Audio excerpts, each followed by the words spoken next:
What's up, everybody? Thank you so much for tuning into my channel.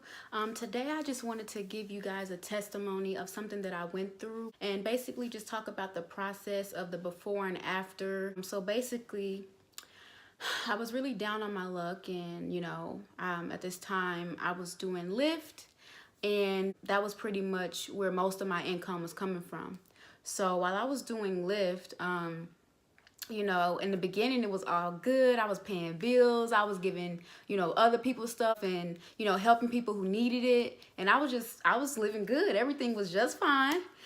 So then there came a time where I had to figure out how I was gonna pay my rent. When summer hit, the Lyft here in Atlanta started to like go down for some reason. Like I went from making, I wanna say like 100 a day or 80 to 100 a day to making like what, $40 to $50 and stuff like that. And I'm like, yo, like what's going on? Like why is it not picking up? Like I was solely dependent on Lyft, which was not smart of me at the time, but I was just trying to do what I had to do to pay my rent because, I just really am not a 9 to 5 type of person. I truly believe that I'm not meant to work a 9 to 5. You know what I'm saying? And I just know that. And every time I get a 9 to 5, I end up going and I'm like, what am I doing here? Why am I here?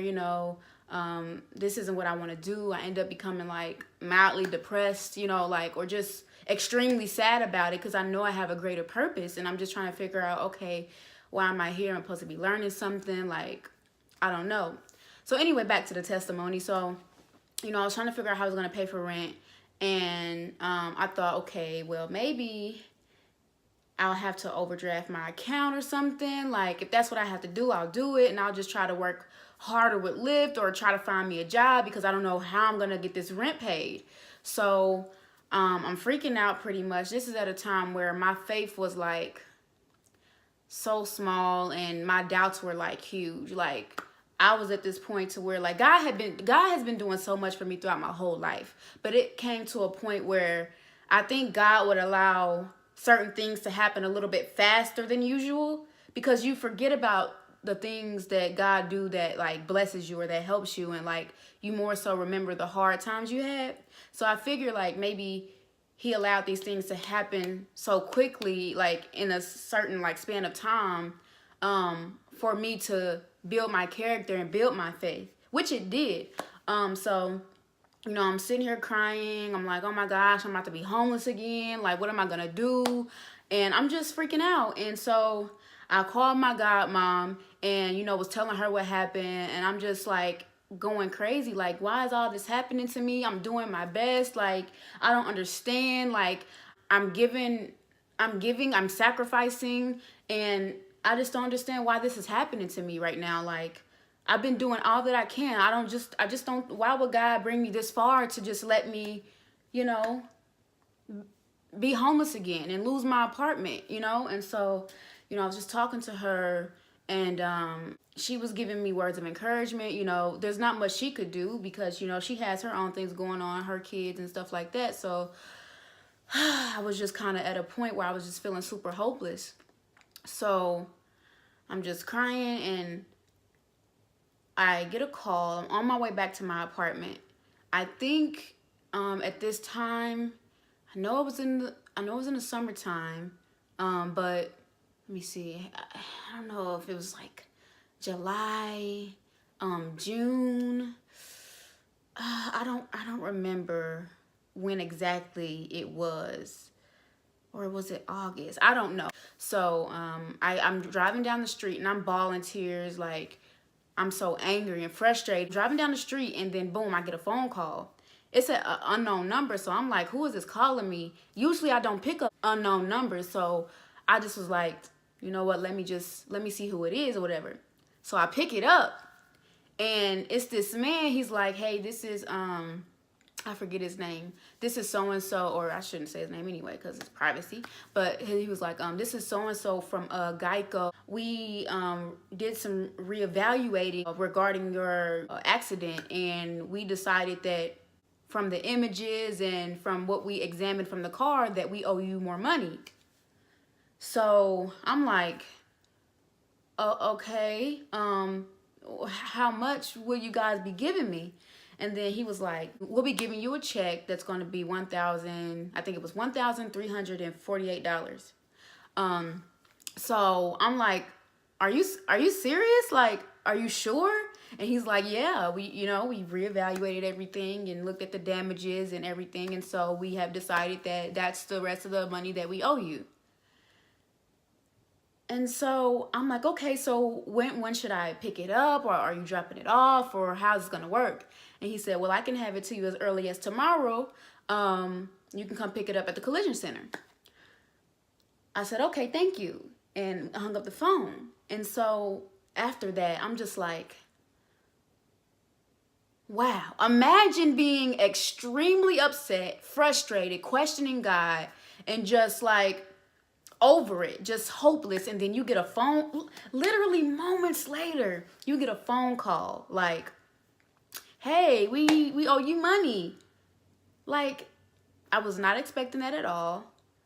I was praying though, while I was frustrated. I was like, God, please work it out, Lord. I don't know how I'm gonna get this done. I don't know how I'm gonna pay this rent, God. I've been out here trying to do this lift. I'll be out there for like 2 whole hours, man. 2 whole hours and not get a ping, not get a little notice to go out and pick somebody up. Mind you, soon as I wake up in the morning, before 2 o'clock hits, I would have at least made like $60. You know what I'm saying? So then like, I could go home if I wanted to, or I could just stay out and make 100 if that was my goal. Before summer hit, I could make like 150 to 200 a day if I stayed out there all day. You know what I'm saying? But I was like, I'm a morning person a little bit. So I'm like, okay, I'm gonna go out and, do some stuff in the morning, try to get the money as quickly as I can so I can rest for the rest of the day, or I can do whatever I want to do for the rest of the day. And at this time, it was perfect because along with doing that, I had so much freedom, and any other things that I wanted to do, I just had the freedom to do it, and that's what I love the most about it. But anyways, so I get the call, and I'm excited. So I call my godmom back. I'm like, oh my God, you're not gonna believe what just happened. Guess what? I told her what happened. And so she was just like, see, you got to have that faith. You got to keep your faith. See what God just did for you. Now you better praise God, and you better give 10% of that to the church because God did that for you. And I was like, yeah, you're right. I can't believe this is happening right now. I'm like so happy. I was really excited. And so I was able to pay my rent. I did get some money to my church. I also decided to use some of the money to I'm a little weird. Sometimes I'll go like to Walmart or like somewhere in the hood where it's like a grocery store, and I'll just like go up to somebody and ask them like, hey, is it okay if I pay for your groceries? You don't owe me anything. I know you don't know me, but I just want to do it. And I do that because I just love to do that. Like literally that's what I live for. Like that's a part of my purpose. And I just pray that, one day, and I'm hopeful for this, that God will bless me with financial security so that I can be able to bless so many people. You know what I'm saying? Because that's what makes me happy, making other people happy and doing for others. So I ended up, I paid my rent. Everything was good. And, I was on to the next. And I think, if I'm not mistaken, during that time as well, I just got my financial aid suspended from the school I was going to out here. They suspended me because I had withdrawal from my classes. And when I withdrew from my classes, my mom had passed away. I was not mentally stable to finish school with the good grades and do anything really. So I tried to come back the next year, and they still suspended me, and I'm just like, well, I gave y'all my mom's obituary, and I was going through this time of depression to where I lost so much weight I couldn't eat or anything, and it was a really rough time. So you mean to tell me that my mom passing away and what I was going through is not enough to allow me to come back to school? And they were like, I'm sorry, but that's just not enough. That's no reason for us to go ahead and give you back your financial aid. So on top of that, I think I was experiencing that at the same time, if I'm not mistaken. I think I was trying to get back in school then or something. If not, they're two separate things, but it was near the same time. My memory is horrible sometimes, but I do remember going through that as well. So yeah, but overall, I just ended up paying my rent and everything was good to go. So with that being said, I just want to encourage everybody, you know, like when you're going through a really rough time and, you know, times is hard and you just are like confused as to what's going to happen or what's going on, I would just encourage you to speak over that situation in that moment. You know what I'm saying? Like, although it may be a tough time and it may be confusing as to how you're going to get through that, I would still have, you know, the most positive outlook on it that you can. And the reason I say that is because the situation is already negative. So if you continue to, you know, put your mind on the negative that's happening, it's only going to make you sicker. It's only going to stress you out even more. It's only going to make you even more upset. And when you get more upset, what does that solve? What does that do for you? Has getting upset ever changed the situation for the better? You know what I'm saying? For me, it hasn't. I don't know about you, but for me, it never has. It just has made things worse. It has made me treat certain people like rude, disrespectful, and they don't deserve that. Just because you're going through something, that's no justification for you to treat somebody any old kind of way.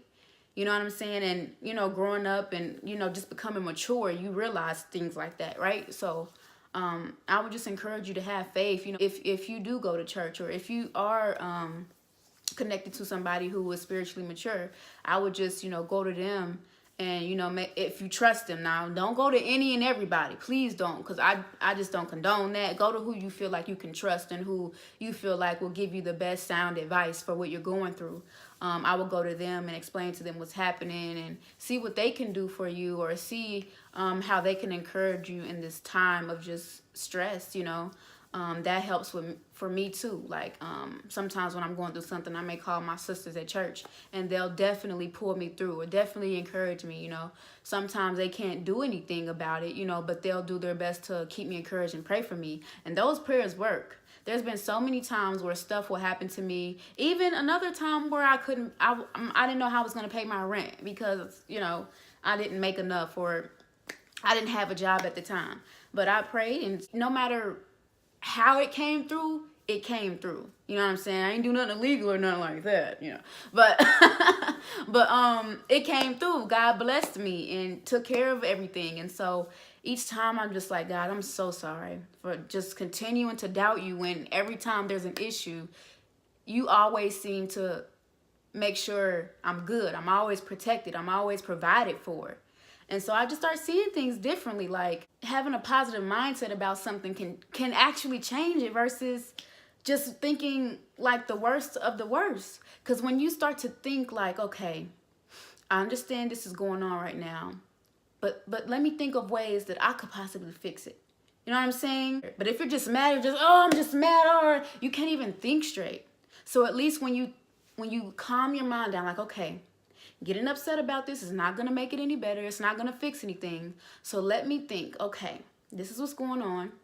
What can I do? Okay, like for my situation, for example, what I could have been thinking of before I even got that phone call, instead of getting mad, I could have been like, okay, what can I do? All right, maybe let me look up ways to pay your rent when it's past due, or help for rent.